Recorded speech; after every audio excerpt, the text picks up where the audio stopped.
जींद के बराबर आपका प्रेस की ओर से वेलकम। बहुत बहुत धन्यवाद आप सभी प्रेस के साथियों का। सभी को नमस्कार। मैं doctor Anil Kumar, DPRO CRST university Jind. I on behalf of Chaudhary Ranbir Singh university Jind, I welcome to all the media person and on behalf of university I welcome our honorable vice chancellor Professor R.P. Saini ji, who have joined university on 28 May 2025, and I welcome to our registrar Professor Lavleen Mohan, and welcome to Dean Academic Affairs Professor Vishal Verma ji. Now today we have planned the press to meet program to interact with the vice chancellor to all the respected media person. Now, first of all, I welcome to our Vice Chancellor.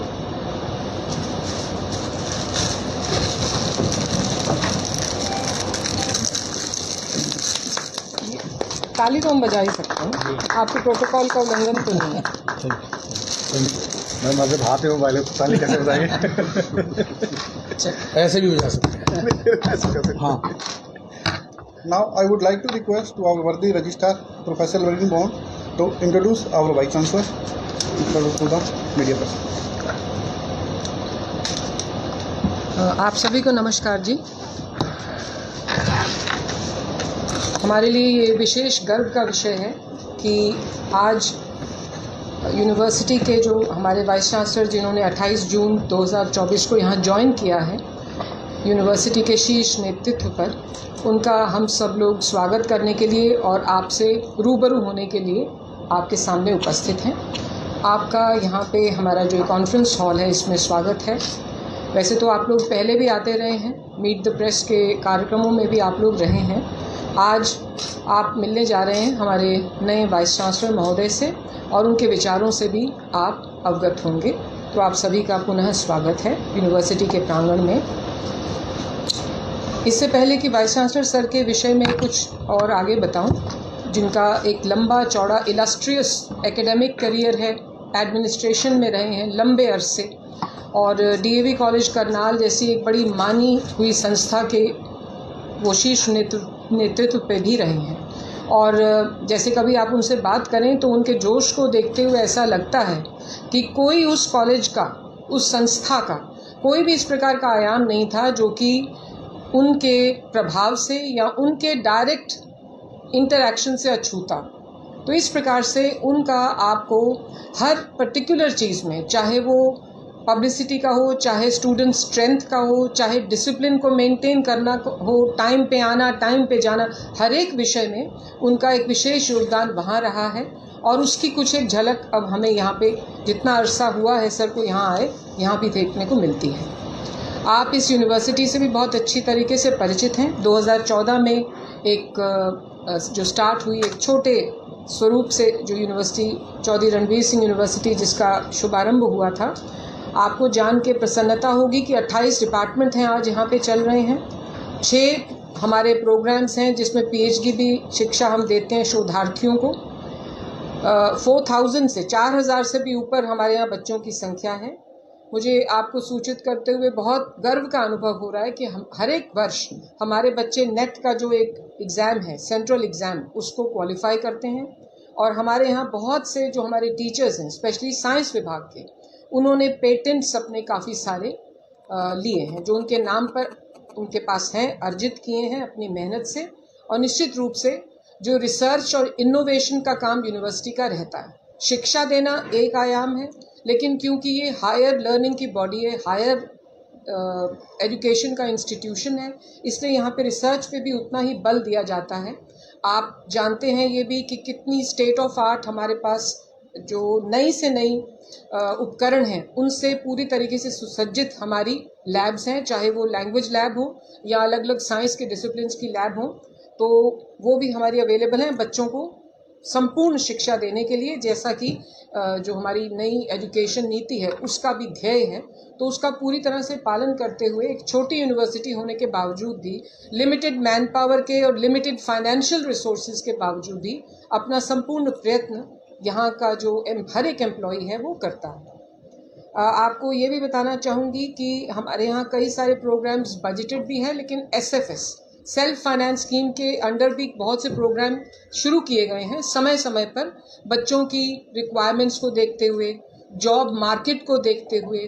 और जैसा कि हमारी सरकार का हमेशा ही एक बहुत ही सटीक रहता है उनका ध्येय कि आप बच्चे को शिक्षित करें इस प्रकार से कि सिर्फ डिग्री नहीं दे रहे, साथ में नॉलेज बेस को भी बढ़ा रहे हैं, और वो नॉलेज बेस उसको हेल्प करे स्वावलंबी होने में, ताकि वो रोजगार प्रदाता भी हो सके, रोजगार जनरेट भी कर सके। तो ये सभी चीज़ों का ध्यान में रखते हुए ये यूनिवर्सिटी आगे बढ़ रही है।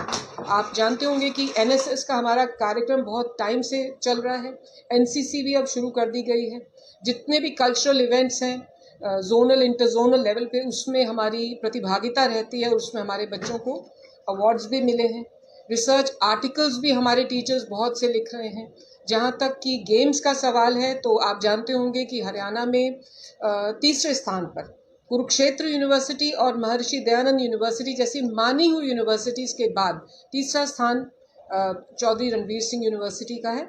और हमें इस बात का पूरा आश्वासन है कि प्रोफेसर सैनी जिन्होंने यहाँ ज्वाइन किया है, जिस प्रकार के बिल्कुल काम करने का उनके इरादे हैं और जितनी लगन और मेहनत से उन्होंने शुरू किया है इस एजुकेशन का, मैं तो कहूँगी ये यज्ञ होता है जिसमें कि कोई एक जो टीचर है, आप टीचर भी हैं मूलतः, तो उस यज्ञ में जो अपनी आहुति डाल रहे हैं, जो भी उनके प्रयत्न हैं, वो निश्चित रूप से बहुत सुंदर फल देंगे अगर आप सभी का भी हमारे साथ सहयोग हो और आप इस आगे बढ़ती हुई यूनिवर्सिटी के रास्ते में और भी आगे बढ़ने के आयाम हमारे लिए प्रदान करें।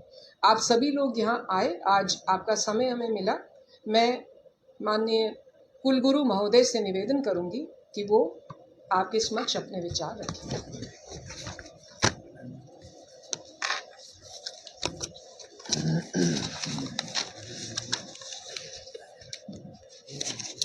गजानन भूतगणादि सेवितं कपित जम्बो फलचार भक्षण उमास्तम शोक नाशकर करुणिमामि वेदेश्वर पारिपत्र।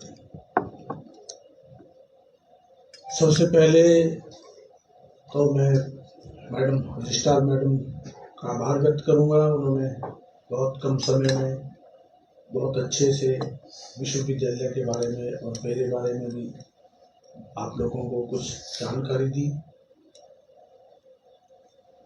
शिक्षक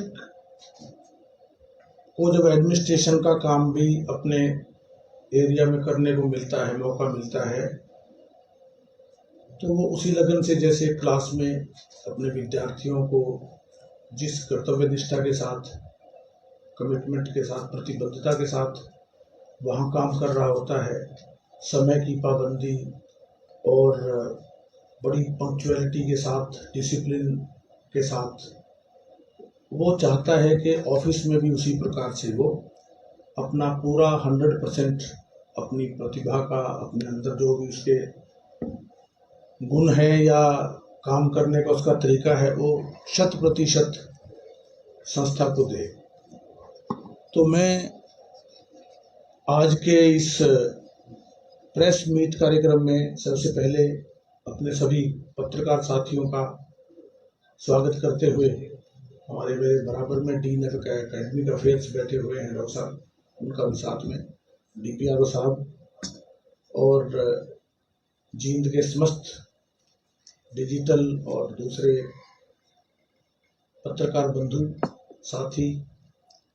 जैसा कि मैडम ने मेरे से पहले इस विषय में बहुत सुंदर बात कही कि जो पत्रकारिता है डेमोक्रेसी का बहुत ही मजबूत स्तंभ है, प्रजातंत्र का चौथा स्तंभ इसे कहा जाता है, क्योंकि किसी भी चीज़ को जनमत के निर्माण में लेके जाना, जनता के बीच में संप्रेषित करना, ये बहुत बड़ा दायित्व हमारे पत्रकार साथियों का होता है। यदि वो अपने दिमाग को, मन को किसी भी चीज़ के बारे में अच्छा सोचते हैं और अच्छा लिखते हैं, तो निश्चित तौर पे जनता का, समाज का और वातावरण का प्रभाव भी पॉजिटिव हो जाता है। तो इस भावना के साथ मैं अपनी बात को शुरू करना चाहता हूँ कि आप सभी सकारात्मक और सहयोगी पत्रकार बंधु हैं, जितने हम जिम्मेवार हैं उतने ही आप भी इस देश के, समाज के, इस विश्वविद्यालय के लिए आपकी भी जिम्मेदारी है कि जो जिस कार्य के लिए, पुण्य कार्य के लिए हमें सरकार ने यहाँ नियुक्ति दी है, जिस विषय को लेके सरकार ने अपना विश्वास व्यक्त किया है कि हम इस विश्वविद्यालय में आकर के काम करें और काम की गति को जहाँ जहाँ हमें नज़र आता है कि वो चीज़ें हमें आगे लेके चलनी हैं, उन पे ज़्यादा फोकस करते हुए उनको एजुकेशन के साथ साथ रिसर्च का काम है, दूसरे और कार्य हैं, उनमें भी अपने छात्रों को करियर काउंसलिंग के उससे जोड़ने के जो कार्यक्रम हैं, और ये भी बहुत महत्वपूर्ण कार्य हैं, नैतिक शिक्षा के कार्य हैं, अपने विद्यार्थियों को उस दिशा में भी लेके जाएं। सबसे पहले आपके बारे में ही बात रखूंगा, क्योंकि जिस दिन मैंने यहाँ ज्वाइन किया, आप में से कई पत्रकारों ने अगले दिन मीडिया में न्यूज़ लगाई। मैं उन सब का बहुत धन्यवाद करता हूँ। एक आध ने अपनी मर्जी से भी न्यूज़ लगाई, कोई बात नहीं, उन्होंने अपने हिसाब से लगाई, लेकिन एक मेरा सबसे आपसे निवेदन रहेगा कि जब भी आप क्योंकि कोई चीज़ जब शुरू होती है, शुरुआती दौर में होती है, बहुत सी चीज़ें, संसाधन उसके पास नहीं होते हैं। हम अपेक्षा बहुत ज़्यादा कर लेते हैं कई बार के एकदम से बहुत अच्छे से स्पीड में गाड़ी चले, लेकिन शुरू में रास्ता, मार्ग प्रशस्त करने के लिए उतने संसाधन नहीं होते, उतनी एनर्जी नहीं होती, उतनी चीज़ें, वातावरण नहीं होता। लेकिन धीरे धीरे जब सबका सहयोग होता है तो कार्य जो है, कारवां वो चलना शुरू हो जाता है। इस विश्वविद्यालय का भी हरियाणा में 2014 में ये विश्वविद्यालय बन के शुरू हुआ है और अब 2025 है। पिछले 10-11 वर्षों में इसकी यात्रा में विभिन्न कार्यक्रम शुरू किए गए। ऐसी बहुत सी चीज़ें हैं जो बहुत अच्छे लेवल पे यहाँ पहुँच चुकी हैं और आने वाले समय में और भी बढ़िया तरीके से वातावरण होगा, जिसमें विद्यार्थियों को ज़्यादा पढ़ाई के अवसर मिलेंगे, ज़्यादा कोर्सेज में दाखिले मिलेंगे, ज़्यादा महत्वपूर्ण कोर्सेज में दाखिले मिलेंगे। रिसर्च में उनका और बढ़ चढ़ के योगदान होगा। स्पोर्ट्स की फैसिलिटी, कल्चरल एक्टिविटीज़ की फैसिलिटी, एनसीसी एनएसएस के भी और ज़्यादा सुअवसर उनको प्रदान किए जाएंगे, क्योंकि बहुत सी चीज़ें ऐसी हैं जो अभी बीच में हैं, पेंडिंग हैं। उन विषयों पे हम आज ज़्यादा बातचीत नहीं करेंगे। मैं बहुत शॉर्ट में और बहुत ही इस बात को मद्देनजर रखते हुए कि मुझे अभी 10 दिन 12 दिन हुए हैं, मैं अभी इस फेज़ में हूँ कि सारी चीज़ों का आकलन में ऑब्जर्वेशन कर रहा हूँ। जितने भी डिपार्टमेंट्स हैं, टीचिंग डिपार्टमेंट हैं, हमारे नॉन टीचिंग स्टाफ है, हमारे जो जितने भी कंस्ट्रक्शन का काम है, नए ब्लॉक्स बनने हैं या जो कार्य इस टाइम चल रहे हैं, उनकी भी मैं रिपोर्ट ले रहा हूँ, इकट्ठी कर रहा हूँ, ताकि मुझे जो मेरे पुराने साथी हैं, मैडम रजिस्ट्रार मैडम हैं और डीन्स हैं, डायरेक्टर्स हैं, प्रोफेसर्स हैं यहाँ पे, उन सब से भी मेरी मीटिंग्स जारी हैं। अभी थोड़ी देर के बाद मैंने जो कॉलेजेस के प्रिंसिपल्स हैं उनको भी बुलाया हुआ है, उनसे भी कुछ फीडबैक लेंगे, उनकी क्या समस्याएं हैं, यूनिवर्सिटी से उनकी क्या अपेक्षाएं हैं, हमें क्या क्या चीज़ें उनको अपने कार्य को दुरुस्त करने के लिए कॉलेजेस में जो है चीज़ें वो रूल के अकॉर्डिंग हो रही हैं, नहीं हो रही हैं। अभी एनईपी हमने अडॉप्ट की है और ये विश्वविद्यालय भी कुरुक्षेत्र विश्वविद्यालय के साथ ऐसा विश्वविद्यालय है जिसने न्यू एजुकेशन पॉलिसी को अपनाया है, अडॉप्ट किया है। तो उसमें भी हमने बोर्ड ऑफ स्टडी में, सिलेबाई में बहुत चीज़ें बदलाव है न्यू एजुकेशन पॉलिसी में, तो उनको भी अपडेट करके, ये भी बहुत चीज़ें चैलेंजिंग चीज़ें हैं कि हमने नई चीज़ें भी शुरू करनी है और जो पुरानी चीज़ें हैं उनको भी बहुत धीरे धीरे ग्रेजुअली ठीक चलते चलते चलते छोड़ देना है, नई चीज़ों का समावेश कर लेना है। और विद्यार्थियों के लिए जो सरकार सोच रही है कि ज़्यादा से ज़्यादा उनके रोजगार को, उन्मुख शिक्षा उनको दी जाए, रोजगार के अवसर प्रदान किए जाएं, एजुकेशन के साथ साथ उनको और चीज़ें, दूसरी एक्सीलेंस की चीज़ें हैं, वो उन चीज़ों के साथ भी उनको जोड़ा जाए, चाहे वो संगीत है, चाहे वो योगा है, चाहे वो भारतीय संस्कृति है, चाहे वो लैंग्वेज है या और दूसरे इश्यूज़ हैं, उनके साथ भी विद्यार्थियों को जोड़ करके उनका सर्वांगीण विकास किया जाए। और सतत जो मूल्यांकन की प्रक्रिया है, उसमें एग्जामिनेशन सिस्टम है, उसमें इंटरनल असेसमेंट है, उसमें और जो टेस्ट्स हैं वो हैं, ये चीज़ें भी, उसके साथ साथ कल्चरल एक्टिविटीज़ हैं, एनएसएस, एनसीसी, योगा, स्पोर्ट्स और दूसरी एक्स्ट्रा कोकरिकुलर एक्टिविटीज़ हैं, उनसे भी विद्यार्थियों को मुखातिब करते हुए, जोड़ते हुए आगे बढ़ा जाए। तो मेरी आप सबसे ये गुजारिश है कि आप सब बहुत ही एक अच्छे संबंध के साथ, सकारात्मक सोच के साथ मेरा सहयोग करें। मैं चाहता हूं कि ये विश्वविद्यालय हरियाणा के बहुत अच्छे विश्वविद्यालयों में शुमार हो और इसमें बहुत ज़्यादा संभावनाएं हैं, बहुत पोटेंशियल है, बहुत काम करने का स्कोप है, सभी क्षेत्रों में स्कोप है, चाहे वो एजुकेशन का है, चाहे वो रिसर्च का है, चाहे वो आगे नैक करवा के रैंकिंग करनी है उसका है, चाहे वो विद्यार्थियों में दूसरा ट्रेनिंग है, कैरियर काउंसलिंग है उस विषय को लेकर है, और चाहे वो नैतिक शिक्षा को, संस्कार निर्माण को लेकर है। इसलिए विद्यार्थियों के सर्वांगीण विकास के लिए मेरे साथ साथ पूरी टीम को, जितने भी यहाँ पे टीचर्स हैं, प्रोफेसर्स हैं, डीन्स हैं, डायरेक्टर्स हैं और जो ट्रेनर्स हैं, चाहे वो नॉन टीचिंग के एम्प्लॉई हैं, वो कोई सफाई कर्मचारी है, क्योंकि अभी जो हमारी बिल्डिंग्स अभी बन के तैयार हुई हैं वो भी अभी बीच में हैं, उनमें भी बहुत अभी फर्नीचर का काम अधूरा है।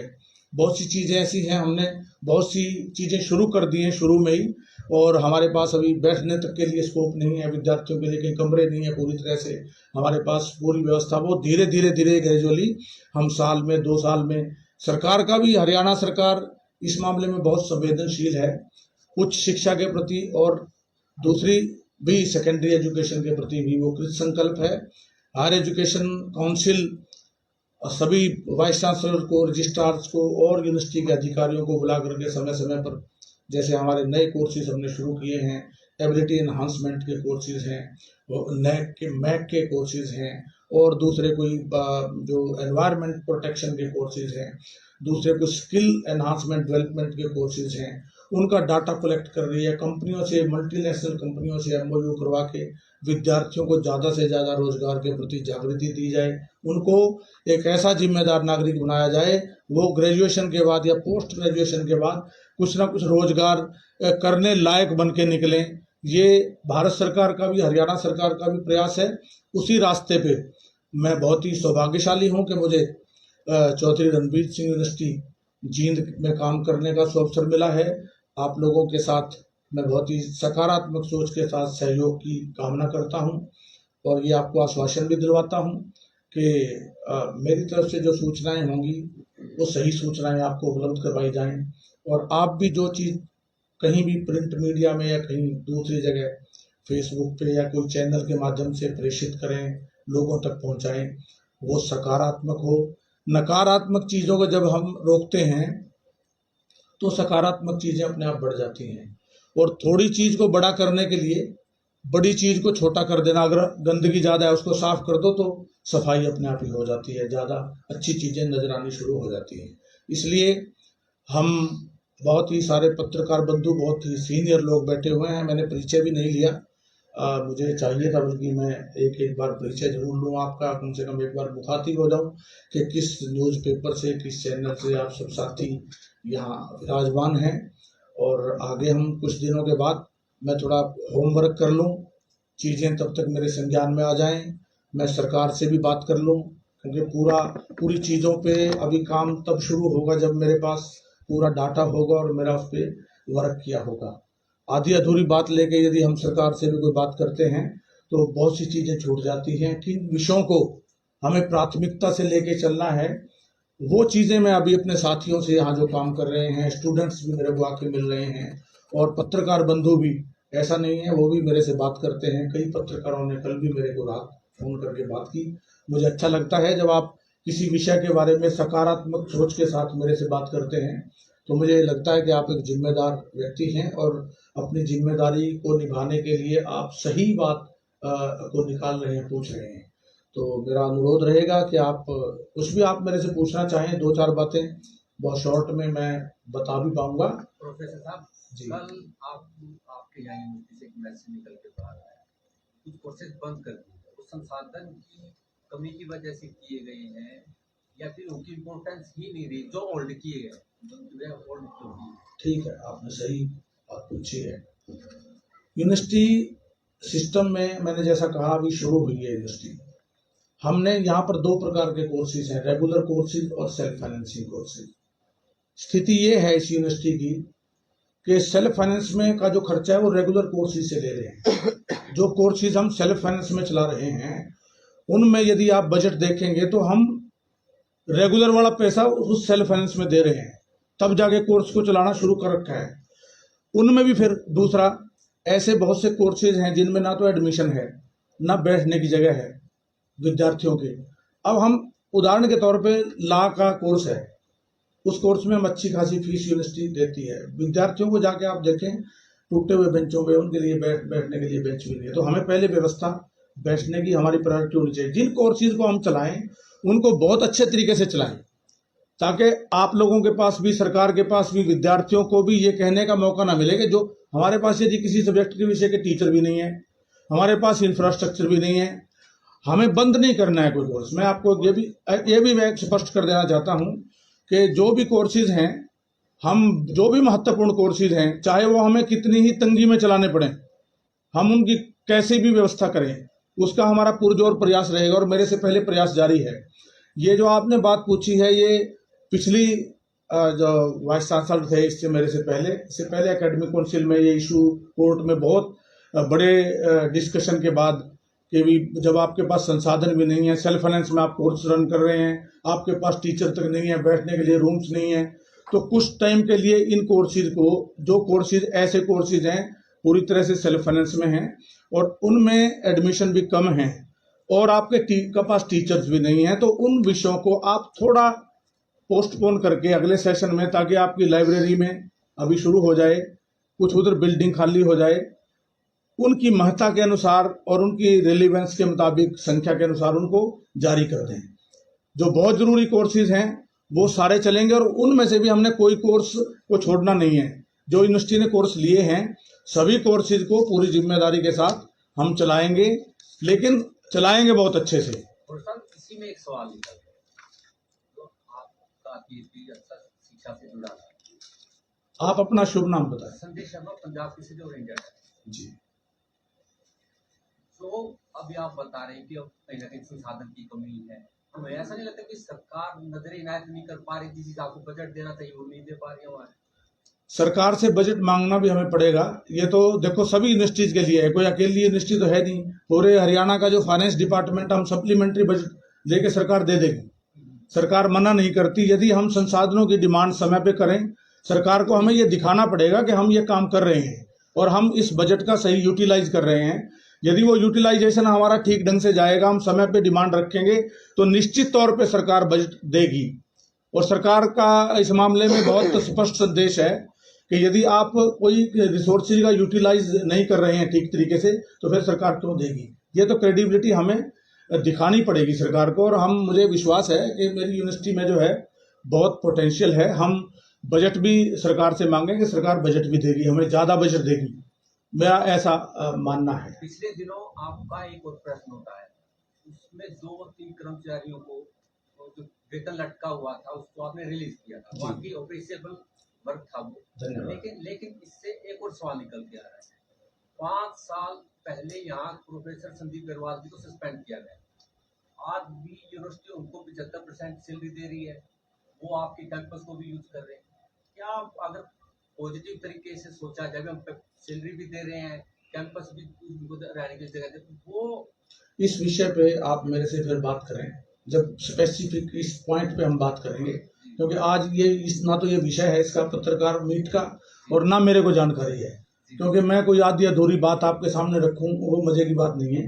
ठीक तरीके से बात करके, उनसे भी बात करके, जो भी बात होगी जिम्मेदारी के साथ फिर आपसे बात करेंगे, आपको बहुत अच्छा लगेगा। डीसी साहब, आपने कहा कि आप अपना नाम बता के। मेरा नाम दलेर सिंह है, दैनिक ट्रिब्यून और पब्लिक ऐप में देखता हूँ जी। आपने कहा अभी आंकलन कर रहे हैं, निश्चित तौर पर नए आए हैं, आंकलन नहीं कर रहे हैं।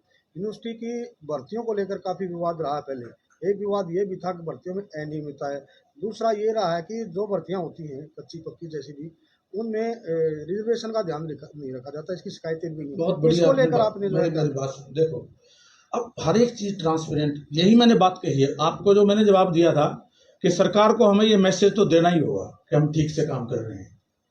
ये तो हमें विश्वास जीतना ही पड़ेगा। यदि आप अपने काम को वहां क्वेश्चन मार्क लग रहा है सरकार के सामने काम पे, तो फिर आपका काम नहीं होगा। चाहे भर्तियां हैं, चाहे कोई दूसरे काम हैं, चाहे कोर्सेज की बात है, चाहे फाइनेंशियल रिसोर्सेज की बात है, सरकार की तरफ से कोई मनाही नहीं है। मैं इस बात को बिल्कुल खुले मन से, बिल्कुल ओपनली ये बात कह सकता हूं कि सरकार से आप जो मांगोगे वही मिलेगा, और सरकार पूरी तरह से कृत संकल्प है। लेकिन उनको ये काम करके दिखाने की जरूरत है कि हम वास्तव में इन चीजों का यूटिलाइज करें। अब यदि भर्तियों में हम पूरी ट्रांसपेरेंसी के साथ, रोस्टर सिस्टम के साथ उनको ठीक तरीके से, मैं ये बात नहीं करना चाहता कि पहले क्या है क्या नहीं है, वो सारा मामला मुझे पता नहीं है और ना मैं उस मामले पे विषय पे कोई बात करना चाहता, लेकिन मैं ये बात जरूर करना चाहता हूं कि यदि हम कोई भी रिक्रूटमेंट करेंगे उसमें सरकार की तरफ से, कोर्ट की तरफ से पूरे पैरामीटर्स जो भी हैं उनको अडॉप्ट करके पूरी ट्रांसपेरेंसी के साथ यदि को काम करेंगे तो ऐसा थोड़ी है। भर्तियां हो रही हैं, कितनी भर्तियां हो रही हैं, हरियाणा सरकार कितनी पोस्टें निकाल रही है, कितने कॉलेजेस में, यूनिवर्सिटीज में कितनी भर्तियां हो रही हैं, यहाँ भी ऐसी भर्तियां होंगी, ऐसा कुछ नहीं है।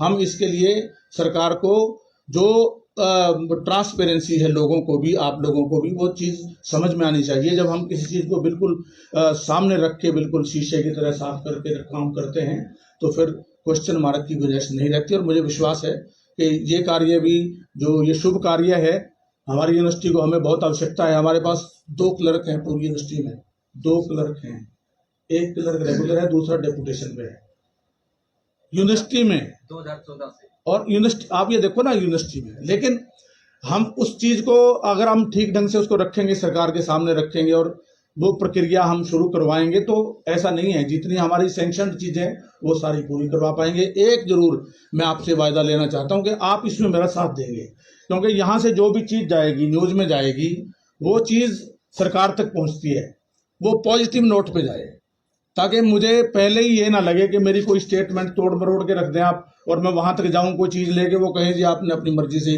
कुछ और कुछ बोलना शुरू कर दिया। तो मैं, आप बहुत सीनियर समझदार, मेरे से भी ज्यादा पत्रकारिता के आपको पता है कि किस चीज को मेरा सहयोग करना है। आपने यूनिवर्सिटी का सहयोग, आपने स्टडी तो की होगी जो अतीत में जो लिफाफे बंद रह गए। अभी नहीं की, मैं लिफाफों की बात, मैं वही तो कह रहा हूँ ना, रिक्रूटमेंट का उन्होंने प्रश्न किया है। हाँ जी, काफी कोर्स जो होल्ड में किए उसमें बीजेएमसी कोर्स भी होल्ड पे किया। जैसे आपने बताया कि स्टाफ की कमी है, मास कम्युनिकेशन डिपार्टमेंट में स्टाफ भी प्रॉपर है और बच्चों ने भी एडमिशन पीजी में तो है वो होल्ड नहीं किया, पीजी में होल्ड नहीं किया सर, यूजी में होल्ड किया है, उसमें स्टाफ भी प्रॉपर। लेकिन उसमें आप ये देखो ना कि स्टूडेंट्स आते हैं नहीं आते, एडमिशन कितने हैं, एडमिशन वो देख हमारा देखो। एक और भी बात है, आपका शुभ नाम? अमनदीप पिलानिया सर, पंजाब। कल मिले थे आप? देखो बहुत सी चीजें ऐसी हैं जो हमारे एडमिनिस्ट्रेशन के लोगों से ज्यादा आपको पता नहीं है, माफ करना। आप देखो, क्योंकि आप अगर दूसरे के घर में जाके ये कहें कि नहीं जी आपके घर में सामान इतना पड़ा है, 2 क्विंटल पड़ा है, 3 पड़ा है, आप तो देना नहीं चाह रहे हमारे को। मेरा ये निवेदन है, ऐसी बात नहीं है। हमारे बहुत ही समझदार प्रबुद्ध डीन एकेडमिक अफेयर्स बैठे हुए हैं और एक SFS कोर्स की रिव्यू कमेटी बनी थी, एक्सपेंडिचर की, क्या नाम था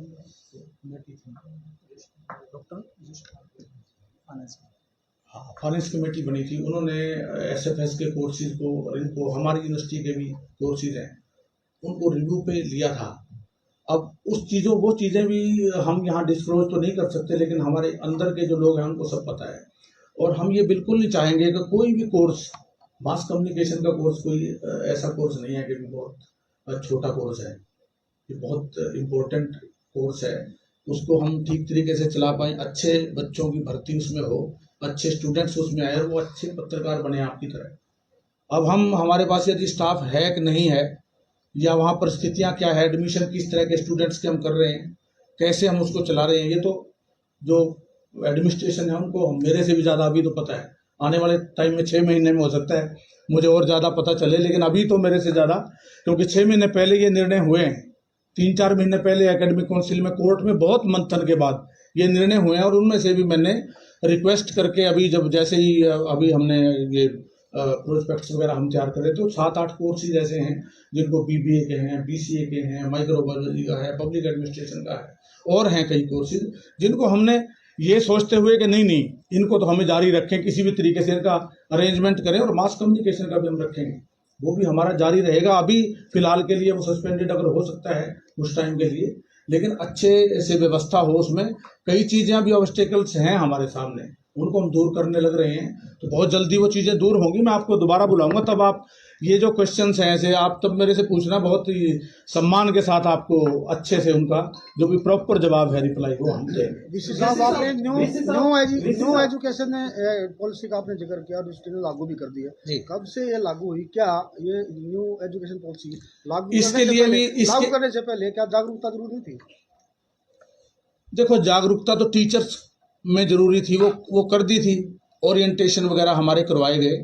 हमारे जो भी कोऑर्डिनेटर थे, जो भी सिलेबाई कमेटीज थी, उनको यूनिवर्सिटीज़ में बुला के ट्रेनिंग दी गई।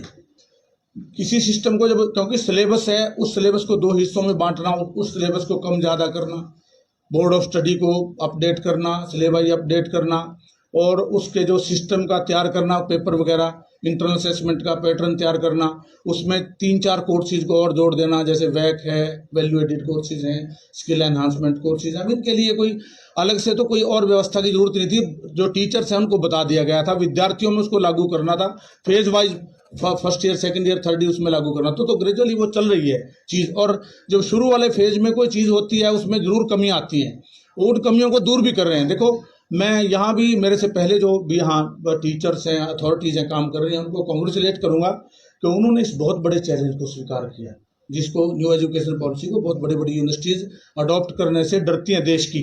लेकिन चौधरी रणबीर सिंह यूनिवर्सिटी सारे देश में एक ऐसी यूनिवर्सिटी है जिन्होंने बहुत छोटी यूनिवर्सिटी होते हुए भी कुरुक्षेत्र यूनिवर्सिटी के साथ इसको अडॉप्ट कर लिया। तो ये बहुत बधाई की बात है, और मैं मैडम रजिस्ट्रार मैडम को भी बधाई देता हूँ, और जितने भी और अधिकारी हैं, टीचर्स हैं, सब बधाई के पात्र हैं कि उन्होंने देश की जो चाल है, जो स्पीड है, जो रास्ते अख्तियार कर रहे हैं, उसके साथ मिलकर कदम से कदम चलने के लिए हमें एक्स्ट्रा प्रयास करने की जरूरत होती है।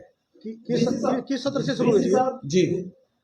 हम बात करते हैं सर आत्मनिर्भर भारत, कौशल भारत और उससे विकसित भारत की तरफ बात करते हैं, लेकिन जब हम स्किल्ड कोर्स, जिससे फाइन आर्ट्स अपने आप में बहुत उम्दा कोर्स है, आपके यहाँ से बच्चों ने लाखों रुपए महीना कमाए हैं यहाँ रहते पढ़ते पढ़ते, वहीं जिस प्रकार से जर्नलिज्म की बात है, बंद नहीं कर रहे हो जी, निवेदन इतना ही है सर, नहीं कर रहे हैं बंद जी, नहीं कर रहे हैं, आपका सवाल खत्म है। इंफ्रास्ट्रक्चर के कमी के अभाव में अगर हम कर रहे हैं तो इट्स अ फेलियर ऑफ, नहीं कर रहे हैं, मैंने कहा ना नहीं कर रहे हैं, मैंने आपका जवाब पहले दे दिया।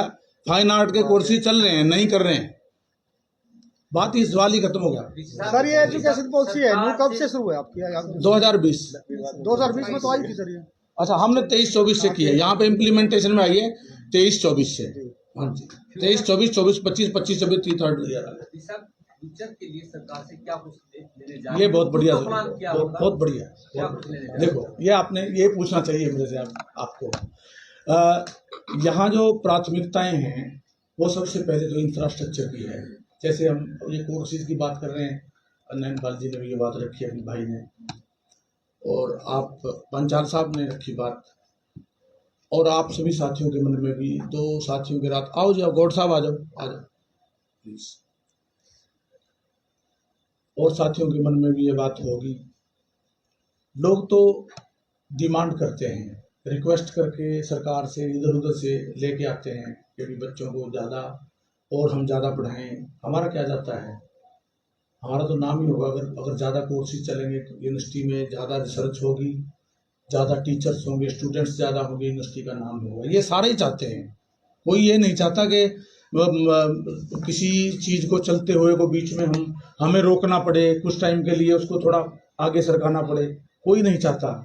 तो उसमें सबसे बड़ी जो चीज़ें हैं वो 2 हैं। पहली इंफ्रास्ट्रक्चर और टीचर जो रिक्रूटमेंट की जो बात है, टीचिंग नॉन टीचिंग स्टाफ, ये 2 चीज़ें हैं जो बहुत प्रमुख हैं।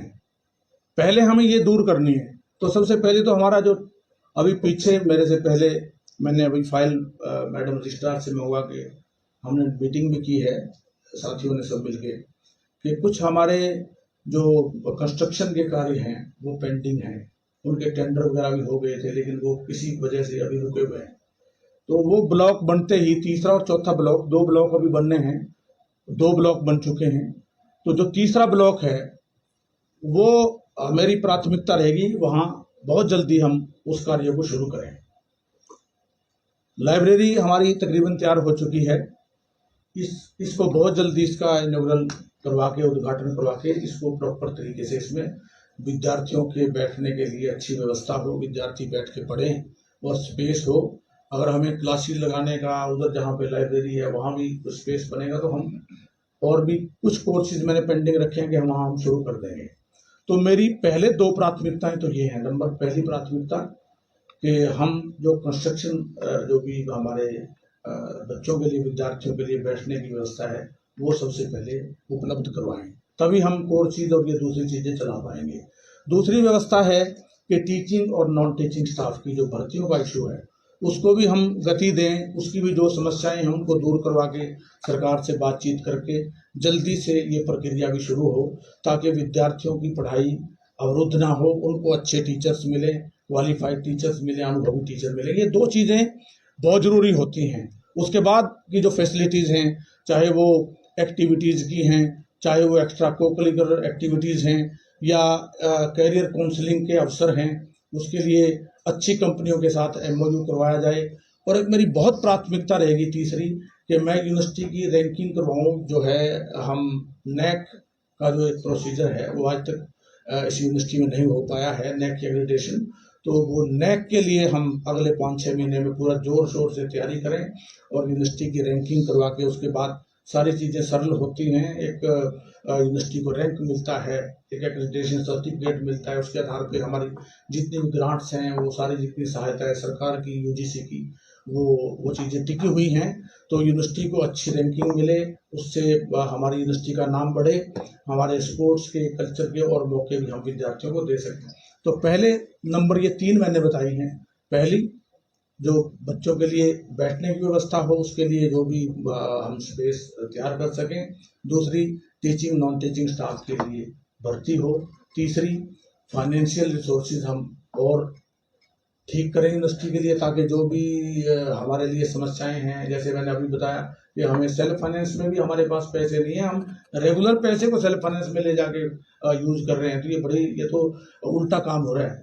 जो अभी कॉलेजेस का आप देखेंगे तो वहाँ सेल्फ फाइनेंस के पैसे को हम यूज कर रहे हैं कॉलेजेस में, क्योंकि मैं तो कॉलेज में प्रिंसिपल भी हूँ। हमें पता है कि वहाँ कितना पैसा जो है सेल्फ फाइनेंस से आके हम कॉलेज को 4 चांद लगा रहे हैं। तो यूनिवर्सिटी के पास तो कॉलेज से भी कई गुना ज़्यादा सेल्फ फाइनेंस के रिसोर्सेज होने चाहिए, पैसे होने चाहिए, वो होंगे आने वाले टाइम में। और वो जो रेगुलर हमें सरकार से ग्रांट मिल रही है उसमें भी सरकार से और निवेदन करेंगे सप्लीमेंट्री कि वो हमें और ज़्यादा फाइनेंशियल एड दे, ताकि हम अपने विद्यार्थियों के सर्वांगीण विकास के लिए ज़्यादा से ज़्यादा अच्छे और सुंदर सुनहरी मौके दे सकें। और ये जो NAC की मैंने बताई है, इसकी जो है व्यवस्था मैं बहुत जल्दी करूंगा कि हम आने वाले 6-7 महीने में अपनी यूनिवर्सिटी के लिए NAC का एक्रेडिटेशन करवाएंगे। तीसरा, आप मांगते 126 करोड़ के आसपास है सरकार, तो देखती है 18 या 20 करोड़ के आसपास है। तो ये उम्मीद की जाए कि आप आए हैं कुछ खास अच्छे तरीके से बजट ले आएंगे। बिल्कुल लेके आऊँगा, मेरा वायदा है। आप देखना, बजट मिलने के बाद मेरे से बात करना, हम बैठ के पत्रकार वार्ता करेंगे और शर्मा जी आपको मिठाई भी मैं खिलाऊंगा, या आप लेके आएंगे डिब्बा मेरे पास कि आपने यूनिवर्सिटी का बजट। हाँ जी, बिल्कुल पॉजिटिव बोल रहे हैं। माननीय मुख्यमंत्री जी से आप मुलाकात करी है आपने अभी कुछ दिन पहले, तो वहाँ से क्या पिटारा आप लेके आए हैं? अभी करेंगे जी, मेरी बात देखो, अभी कोई पिटारा नहीं। अभी तो मैं गुलदस्ता लेके गया हूँ और वाइस चांसलर की जिम्मेवारी आपके बीच में उन्होंने मेरे को भेज दिया सरकार ने। तो मैं अभी तो मेरा यही, यहाँ पे भी जो आप जैसे साथी हैं, शुभचिंतक हैं, मिलने वाले आ रहे हैं, और मैं भी अभी मैंने उतना ही काम किया है। अभी पूरी फाइल के साथ, पूरे अपने जो भी दल बल के साथ हम जाएंगे, मीटिंग करेंगे हायर एजुकेशन से संबंधित अधिकारियों से, फिर हम मुख्यमंत्री जी से सरकार से निवेदन करेंगे। तो निश्चित तौर पे 100% मैं ये विश्वास दिला सकता हूँ कि आपको बहुत अच्छा महसूस होगा। हमें जो रिसोर्सेज हैं उनमें भी वृद्धि होगी, लेकिन एक वायदा जरूर करें आप मेरे साथ कि कोई भी तब तक, अभी काम देख लें आप मेरा 2-4-6 महीने, उसके बाद आप जो भी कोई मेरे बारे में नेगेटिव लिखना है या कुछ और लिखना है तब लिखें। मीडिया तो पॉजिटिव ही आलोचना ही सत्ता साथी बड़ा साथी। लेकिन शुरू में अगर हम शुरू में किसी के उसमें बारे में हम आलोचना से शुरू करते हैं ना, हम पॉजिटिव से शुरू करें और पॉजिटिव से शुरू करके पॉजिटिव पर ही खत्म करें। बीच में हम जैसे आप जो भी लिखते हैं, आपको बहुत ही, आप सारी चीज को जानते हैं सर। तो, का जोड़ी हुआ है एक निमका उतनी है, जैसे को तैसा, जैसा आप करोगे वैसा आपने मिल जाएगा। चलो फिर मैं उम्मीद रखूं कि मैं बहुत ही सकारात्मक रूप से आप सभी का मान सम्मान करेंगे और आप अच्छे से हमारा सहयोग करें, हम भी आपका सहयोग करें। बहुत बहुत धन्यवाद। बस विवादों से दूर रखो यूनिवर्सिटी को, विवाद हम बहुत रहते ये इतनी वही यही चीज मैं बार बार मेरा अनुरोध है, एक बार आप परिचय जरूर करवा दें 1 सेकंड के लिए। आप अनिल ढाडा, AKD न्यूज डिजिटल। दलेर सिंह, दैनिक ट्रिब्यून।